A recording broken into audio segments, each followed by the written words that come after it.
बात करेंगे मार्केट की तो अच्छे कॉर्पोरेट रिजल्ट से देश की इकोनॉमी में उत्साह नजर आ रहा है। देश में प्रीमियम रियल एस्टेट की सेल बढ़ी है। दीपावली पर बम्पर सेल की संभावना जताई जा रही है। ऑस्ट्रेलिया की आईआईपी में कमी हुई है तो वहीं न्यूजीलैंड की जीडीपी ग्रोथ में सुधार हुआ है।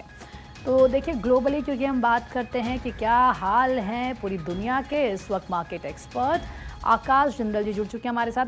आकाश जी, अच्छे कॉर्पोरेट रिजल्ट से देश की इकोनॉमी में उत्साह नजर आ रहा है। कहा जा रहा है कि प्रीमियम रियल एस्टेट की सेल भी बढ़ी है। दीपावली को लेकर भी कहा जा रहा है कि बम्पर सेल की संभावना, कैसे देख रहे हैं? बिल्कुल, दोनों चीजें आपकी सही है।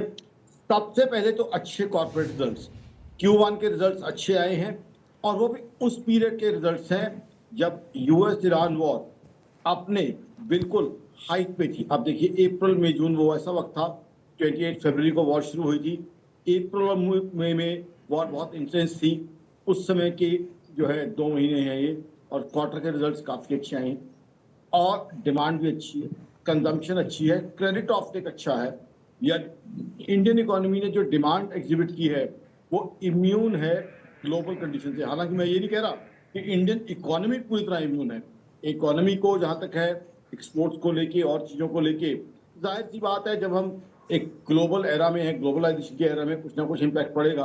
बट इंडिया की डिमांड और कंजम्पशन, मेरी ऑर्गेनाइजेशन आकाश इंदल डॉट का मानना है और मेरा आकाश इंदल का मानना है कि हमारी डिमांड और कंजम्पशन ने इम्यूनिटी शो की है in spite of 4.4% CPI inflation, और शायद 5% इन्फ्लेशन भी पहुंचे, क्योंकि दिवाली के आसपास इतना पहुंचने की संभावना मेरी ऑर्गेनाइजेशन आकाश इंदल डॉट को लगती है।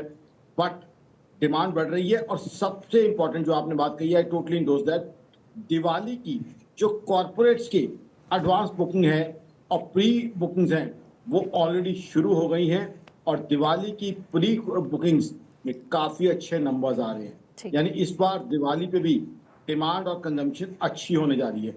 यानी कि आप देख लीजिए Q2 और Q3 काफी अच्छे होने जा रहे हैं इकोनॉमी के हिसाब से, जीडीपी ग्रोथ के हिसाब से, कंजम्पशन के हिसाब से और डिमांड के हिसाब से। तो मेरे हिसाब से इन्फ्लेशन इम्यून भी इकोनॉमी होने जा रही है। ये हिंदुस्तान की इकोनॉमी कहीं ना कहीं स्ट्रेंथ है।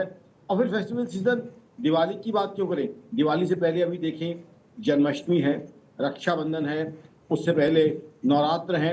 अब पिछले साल देखिए नवरात्र में 23 सितंबर से जब से जीएसटी के 2 स्लैब कम किए गए थे, दर्शकों को याद होगा किस तरह की डिमांड आई थी। 4 व्हीलर्स की डिमांड, 2 व्हीलर्स की डिमांड, किस तरह की डिमांड का एक बूम आ गया था, कंजम्पशन बूम 23 सितंबर जब फर्स्ट नवरात्र था। इस बार भी नवरात्र में और उसके बाद धनतेरस, कई तरह के फेस्टिवल्स है। तो आई थिंक हिंदुस्तान की इकोनॉमी के लिए गोल्डन एरा चल रहा है ग्लोबल प्रॉब्लम्स की एडजस्टमेंट्स को देखते हुए। अगर ग्लोबल प्रॉब्लम ना होती आज तो मेरी ऑर्गेनाइजेशन आकाश इंदल डॉट का मानना है जीडीपी ग्रोथ 8.5% से ऊपर जाने की संभावना थी इस साल। इस तरह की डिमांड और बॉयंसी इंडियन इकोनॉमी से दिख रही है। ठीक है सर, बहुत बहुत शुक्रिया आपका हमारे साथ बातचीत करने के लिए, तमाम जानकारी हम तक पहुंचाने के लिए।